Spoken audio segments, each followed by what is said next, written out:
Guys, welcome back to my YouTube channel. तो आज बात करने जा रहे हैं कि एफएमजी के लिए बहुत कम टाइम बचा है। अक्टूबर आ ही गया है और आ ही चुका है।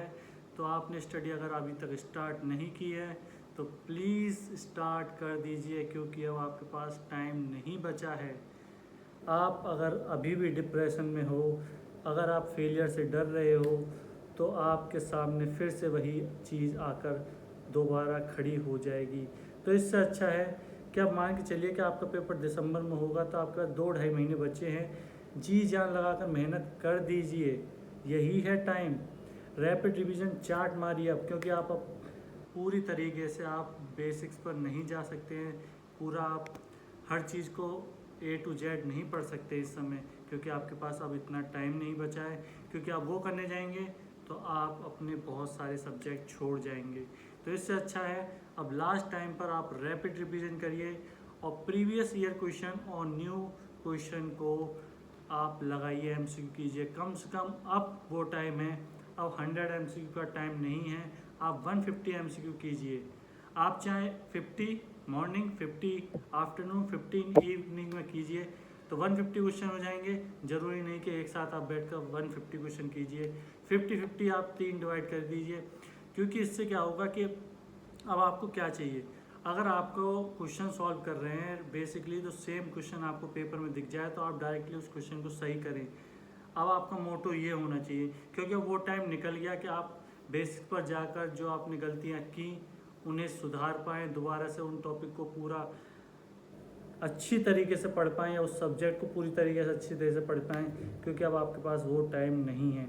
लेकिन अभी भी टाइम निकला नहीं है। अगर आप अभी से स्टार्ट कर देंगे तो आप पास हो जाएंगे। लेकिन शर्त यह है कि आपको अपने से झूठ नहीं बोलना है, अपने प्रति बस ये सोच के चलिए कि अपने लिए कर रहे हैं, किसी और के लिए नहीं कर रहे हैं आप। क्योंकि जब आपके मन में ये आएगा कि यार मैं नहीं होता पास, मेरे माँ बाप देख लेंगे, उन्होंने मुझे बाहर भेजा था, ये नहीं होगा वो देख लेंगे, उनके ऊपर मेरी जिम्मेदारी होगी। क्यों होगी? कोई ये ऐसी चीज़ तो है नहीं जो आपके हाथ में ना हो।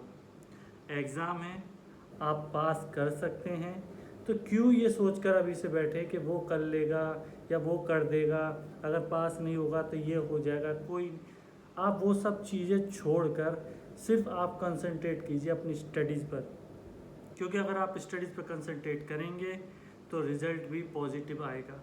सबसे मेन इंपॉर्टेंट चीज़ है अपना माइंड सेट जो उसे पॉजिटिव रखिए। नेगेटिव चीज़ों को आप अपने आप से दूर कर दीजिए 2-3 महीने के लिए। कुछ नहीं है, नेगेटिव चीज़ आपने जैसी दूर की आपको अच्छा फील होगा, आपको लगेगा यार ये तो अच्छा है, मज़ा आ रहा है पढ़ने में। क्योंकि जब हम अच्छा अच्छा सोचते हैं तो अच्छा फील भी होता है। वही चीज़ हम अगर सोचते रहें यार क्या फ़ायदा, मैंने पिछली बार भी पढ़ा था फेल हो गया, इस बार पढ़ूंगा तो क्या होगा, फेल हो जाऊंगा फिर। अगर आप ये सोचेंगे तो आप पढ़ ही नहीं पाओगे। आपको अगर पढ़ना है और आपको अपना 100% देना है तो सबसे इम्पोर्टेंट है नेगेटिविटी को दूर करिए और अपने आप को प्रॉपर टाइम दीजिए। ये नहीं कहता कोई कि आप पूरे 24 घंटे बस बुक लेकर बैठे रहें, उससे नहीं होता। आपका मन करे, आप एक टाइम टेबल बनाइए अपना। ऐसा टाइम टेबल बनाइए जो आपको कंफर्टेबल हो, जिस टाइम पर आपकी कंसंट्रेशन हाई हो।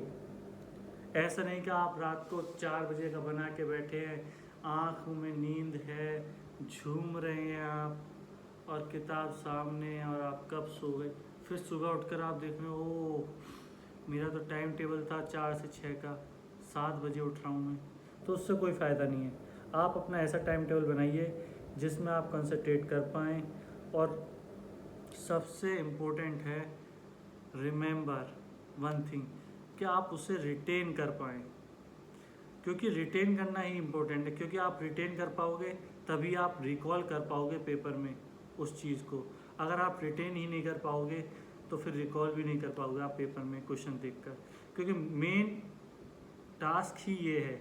और बेसिकली अब ब्लॉक वाइज क्वेश्चन आ रहे हैं 50-50-50, तो आपको टाइम मैनेजमेंट आना चाहिए। जिन्होंने दिया है पिछली बार उन्हें पता ही होगी किस तरीके से पेपर आ रहा है। जो फर्स्ट टाइम दे रहे हैं उनके लिए इम्पोर्टेंट है कि टाइम मैनेजमेंट सीखना होगा और बेसिकली वो मॉक टेस्ट लगा रहे होंगे, तो उससे भी आपका जो है एक प्रैक्टिस होती जाएगी कि किस तरीके से आपको मैनेज करना है टाइम का। तो आपको सिर्फ अपने ऊपर कॉन्फिडेंस रखना है, कोई दूसरा आपके लिए नहीं कर सकता। ये कोई ऐसी चीज़ नहीं कि आपने कपड़े की दुकान खोल ली, चलो आज मेरा मन नहीं है, मैं नहीं जाता, कोई और बैठ जाएगा, चलो वर्कर देख लेंगे। नहीं होगा, ये वर्कर वाली चीज़ नहीं है, यह गारमेंट्स बेचने वाली चीज़ नहीं है। ये स्टडी है, ये आपका ब्रेन है और ये आपके पास ही है। जितना आप रिटेन करोगे, जितना आप पढ़ोगे, उतना रिकॉल करोगे, कोई और नहीं करेगा। और कोई और करेगा तो वो अपने लिए करेगा, वो आपके लिए नहीं करेगा। क्योंकि ऐसा तो है नहीं आप बैठे हो, दोस्त इसका क्या है, ऐसा तो होगा नहीं।